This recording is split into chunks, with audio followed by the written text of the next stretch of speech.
Hello, and welcome to Season 1, Episode 4 of Statistics, Data for Movies. I'm Elizabeth, an actor, a data scientist, and your host, and we have such a great episode today, including our highest FemmeMeter score yet. I'm so excited.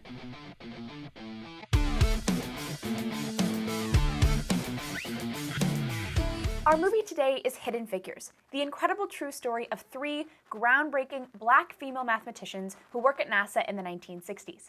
Given recent events, I specifically wanted this week's episode to highlight historic, empowered Black women, and Hidden Figures perfectly fit the bill. One thing before we begin. There was a part of me that hesitated to analyze a character who's based off of someone in real life. Statistics has a very firm policy. All real women, no questions asked, are an 100 on the FemmeMeter. We're here to analyze how a character was created, certainly not the woman herself.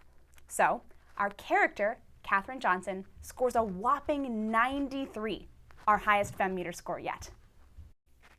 Out of the 20 characters that I've tested on the FemmeMeter thus far, only 3 have received full marks on more than 4 of my 7 categories. I intended it to be this way. Good scores should be hard to come by. But Katherine, as usual, exceeds expectations. She only loses points on things that actually contribute to the movie experience, like her screen time, which is lower than a normal main character because she shares it with 2 other fully fleshed out female characters, Mary, played by Janelle Monáe, and Dorothy, played by Octavia Spencer.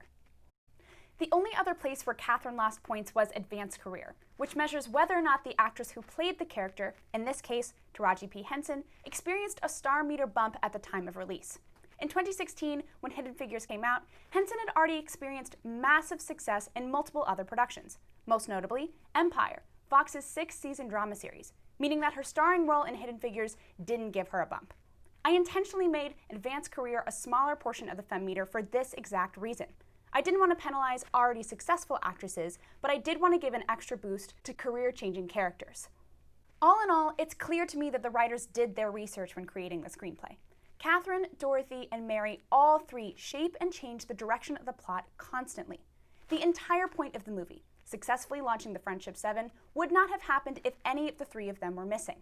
It is their very acts of defiance, like stealing the Fortran book, illicitly crediting themselves on reports, and taking hiring discrimination to court, that allows their mission to succeed and gives them each a 5 out of 5 for agency.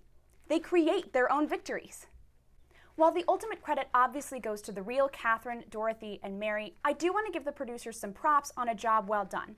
This movie could have very easily fallen into several upsetting tropes, like damsels in distress. However, despite all the things that this movie does right, from its power trio to its gender-balanced crew, there are scenes like this one that do get a little dicey in terms of white saviorism. At the end of the day, it doesn't affect Katherine's score, but it is inaccurate to Katherine's real story. Though character Katherine scored a 93, it's impossible to measure the impact that real Katherine, Mary, and Dorothy had on the STEM community and women of color. I want to take a special moment to highlight people who are still fighting these kinds of battles, and battles like them to this day. Civil rights ain't always civil. Thanks for being here. See you next time.